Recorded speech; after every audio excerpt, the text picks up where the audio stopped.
Hello. Hello, नमस्कार. मी भाजप प्रदेश कार्यालयातून साक्षी बोलतेय. बोला मॅडम.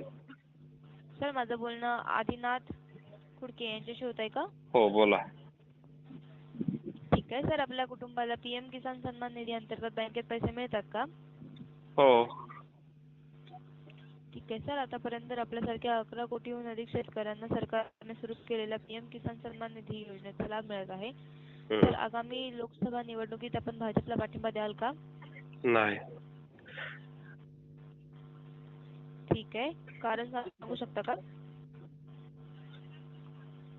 कारण काय ते आता त्यांनी ते राष्ट्रवादी ते सोबत घेतले सगळे भ्रष्टाचारी लोक, ज्यांच्यावर आरोप केले आतापर्यंत. आम्ही त्यांच्या भरोश्यावर मतदान केलं त्यांना, त्यांनी जर नको ते लोक घेतले.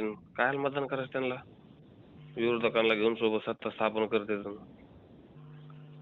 ओके. आतापर्यंत अजित पवारांना 70,000 कोटीचा घोटाळा म्हणून तुम्ही बोंबलत फिरलात आणि त्यांना अर्थमंत्री केलं. भोपाळमध्ये पीएम साहेबांनी त्यांना सांगितलं 70,000 कोटीचा घोटाळा जरा ह्यांच्याकडे बघावं लागेल, आणि तिसऱ्या दिवशी तुम्ही सरकारमध्ये अर्थमंत्री केलं त्यांना. आणि तुम्हाला मतदान करून काय करायचं आता? त्या अशोक चव्हाणला तुम्ही त्यांच्यावर आरोप केले, ते लोक ठेवले का एखादं बाहेर तुम्ही? अटल बिहारींचा काय शब्द होता माहितीये का तुमच्या पक्षातल्या लोकांना? सांगा. जर विरोधी पक्षातल्या लोकांना फोडून मला सत्ता मिळत असेल तर त्या सत्तेला मी चिमट्याने सुद्धा शिवणार नाही, असं बोलले होते का मॅडम? हा सर. आहेत का गेलात?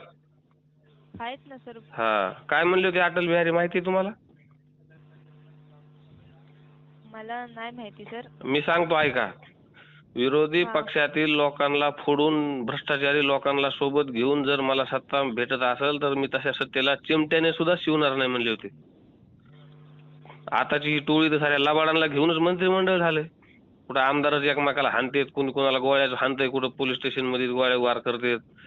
सरकार चालवायची पद्धत आहे काही? ते बिहार बी लाजायला लागला आता महाराष्ट्राला. आणि तुम्ही विचारता का मतदान नाही करणार भाजपला?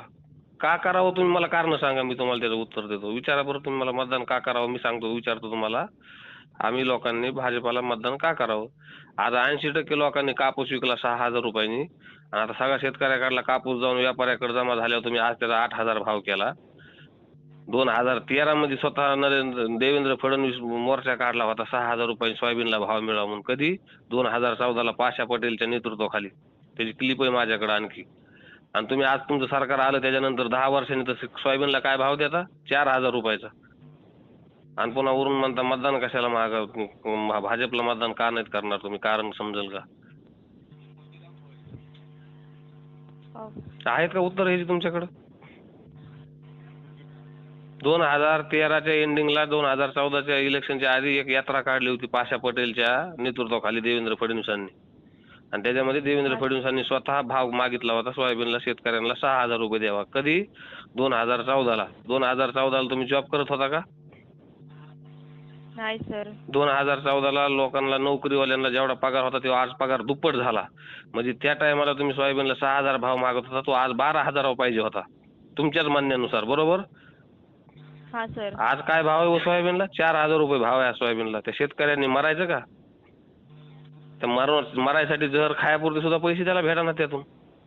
कापसाला 6,000 आणि 7,000 रुपये सगळ्या शेतकऱ्याचा भाव. आता कापूस गेला जिनिंगवाल्यांकडे, व्यापाऱ्याकडे, मोठमोठ्या रिटेल स्टॉकिस्टकडे, आणि तुम्ही आता कापसाचा भाव वाढवता कशासाठी? ते स्टॉकिस्टचे घर भरायसाठी. शेतकरी तर मेला.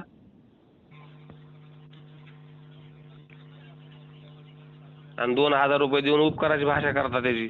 पेट्रोल 60-70 रुपयावरचं 4 वर्षात, 5 वर्षामध्ये 110 वर नेलं.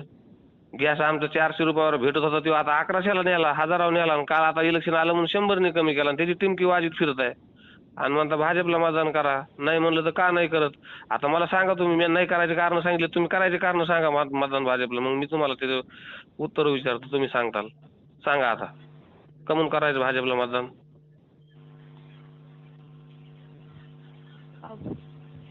बोला की मॅडम. हा सर. आता तर तुम्ही म्हणलात भाजपला मतदान का नाही करायचं, मी कारण सांगितले. आता तुम्ही करायचं का म्हणून ती तर सांगा की.